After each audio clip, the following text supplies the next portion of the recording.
I think Hugh White makes a very important point that with the abdication of American credibility, authority and maybe presence in the region and the increasingly visible assertiveness we're seeing from China, it is very important to rethink other strategic relationships in the region and what might work as a counterweight, counterbalance to those trends. And in that context, I'm very supportive of the idea of Australia developing a much closer relationship with Indonesia.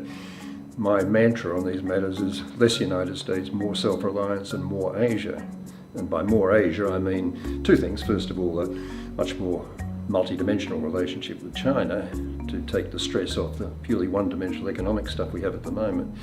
But also in the context of the neighbours like Indonesia, Vietnam and India, of course, and others further afield, to develop a much, much closer relationship than we seem to have managed so far.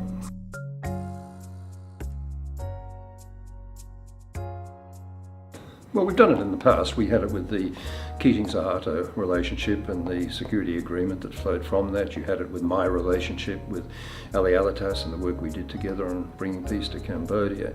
We have worked like that in the past, and I think we can again. Yes, there are other factors at work, a little bit of anxiety about growing conservatism, Islamisation in Indonesia, making that a bit trickier, but I don't think it makes it impossible. I think we just have to recognise that this is a very difficult relationship. We are the two most unalike neighbouring countries in the universe, and we have to work hard to deal with the things that can go wrong in a relationship that is based on so many dissimilarities. But we've got it right in the past, and I think we can in the future. Well, I'm not sure that's ever really needed Australia, except right back at the beginning, of course, in 1945-46, when Australia was incredibly helpful in getting Indonesian independence off the ground against the Dutch, which is unhappily a little bit forgotten these days.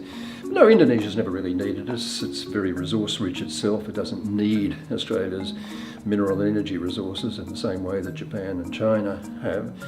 But nonetheless, I think there are many, many voices, thinking voices, in Indonesia that understand the utility of having a very strong and effective relationship with Australia, not least in the new environment we're both focusing in the future with a lot of uncertainty about the strategic balance in the region.